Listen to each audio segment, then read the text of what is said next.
concentration camps where they basically work you until you die and starve you, and you get many diseases there. So enjoy the show.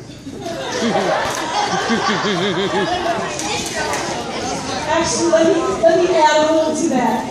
This story takes place with a family that is not Jewish. Anna Marie is part of a non-Jewish family who is working to rescue and save some of their Jewish friends from such a fate. So that it's not a morbid, not as morbid as it was painted to be, at least. And I am actually not supposed to be the narrator, but I think Electra is not here. So please forgive me if I miss my cues. I'm going to do my best to be the narrator today.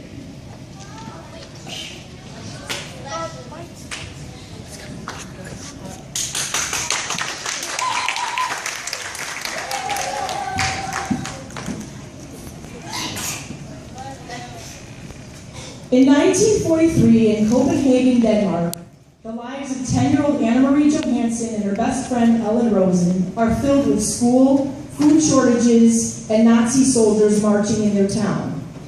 The Jews of Denmark are being relocated, and Anna Marie's family helped to save their Jewish friends by smuggling them across the sea to Sweden.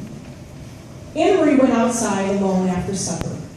Through the kitchen window, she could hear Mama and Ellen talking as they did the dishes. She knew Kirsty was playing on the floor with dolls that had once belonged to Mama. Dolly doll.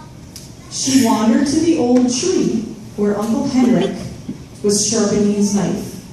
Anna Marie felt the ancient splintery wood of the tree trunk.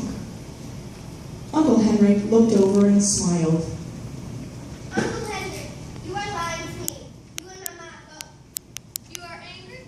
Yes. Mama has never lied to me before. Never.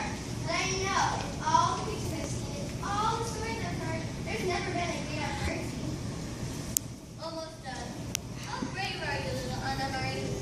Not very. I think that's not true. I think you're like your mama, and you are like your papa, and like me, frightened but determined. If the time came to be brave, I'm sure you would be very, very brave. But it is much easier being brave if you don't know everything. Your mama does not know everything. We only know what we need to know. Do you understand what I'm saying? Anna Marie wasn't sure. She pondered on what bravery meant. She had been very frightened that day not long ago, though now it seemed far in the past, when a soldier had stopped her on the street and asked questions in his rough voice. She had not known everything then. She had not known that the Germans were going to take away all the Jews. And so when the soldier asked, looking at Ellen that day, What's your friend's name? she had been able to answer him, Ellen. even though she was frightened. If she had known everything, it would not have been so easy to be brave. Yes, I think I understand. You have guessed correctly. There is no great adversity, and it's never been. The hearse had gone, and the solemn-faced men who had carried the casket indoors had gone with it. After speaking quietly to Uncle Henrik, Kirsty had reluctantly been sent to bed at this point. Good night, everybody. Good night. Get your topic.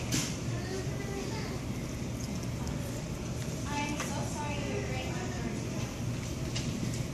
Thank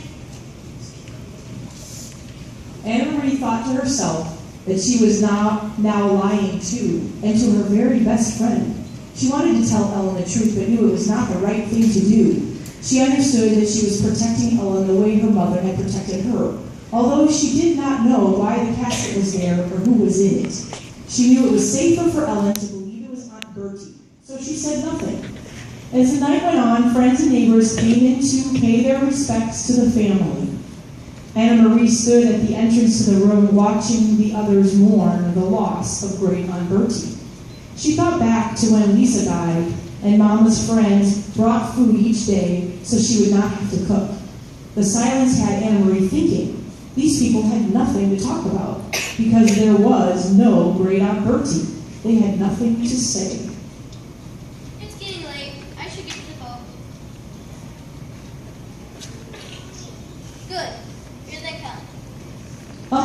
Henrik stepped out. In a moment, he returned with Peter Nielsen behind him. Peter hugged Mama, then Anna Marie. He then went to the living room.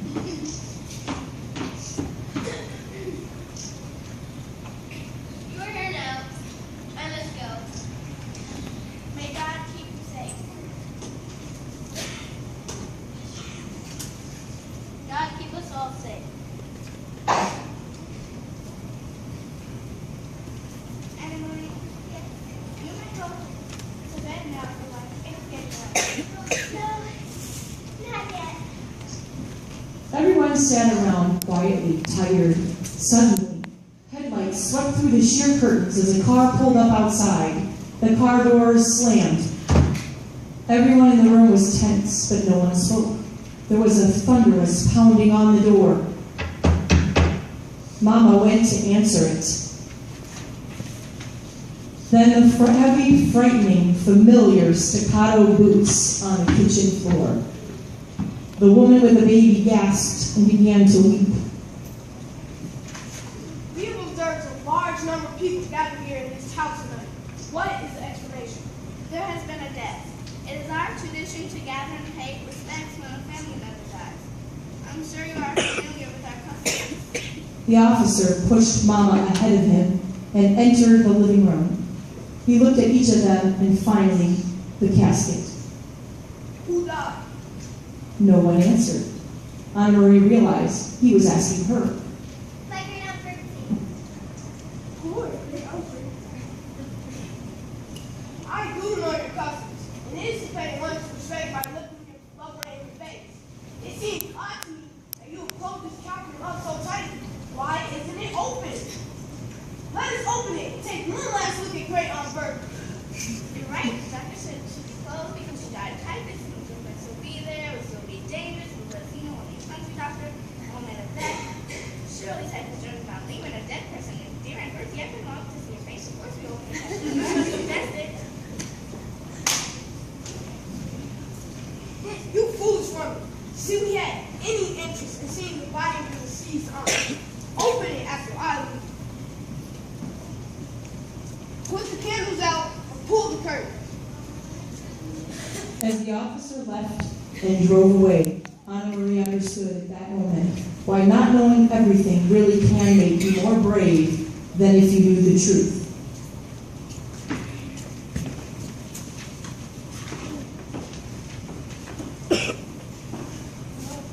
I will read a psalm.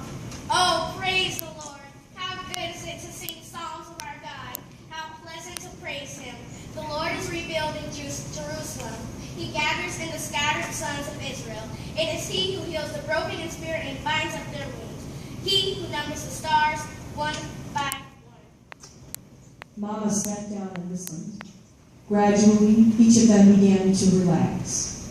Anna Marie tried to listen, but she felt the cold, dark world around her. Peter closed the Bible and let out a sigh. Now it is time.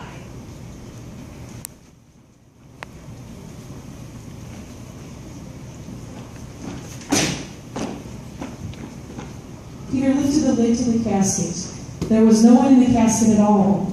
Instead, it seemed to be stuffed with folded blankets and articles of clothing. Peter began distributing the coffin's contents. It'll be very cold.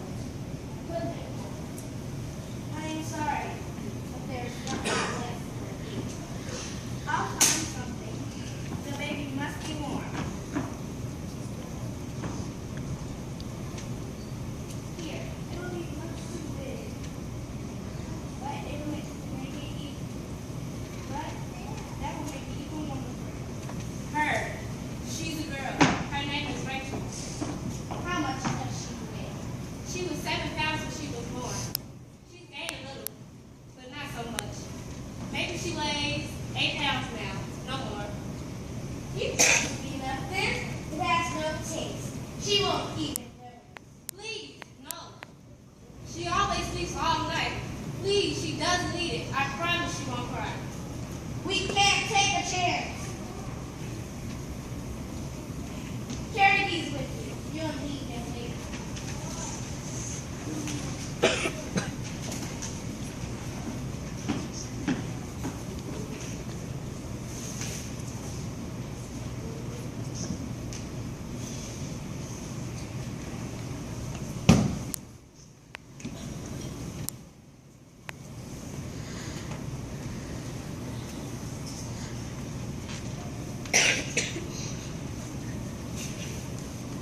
Here comes Red, Keith, and Chester.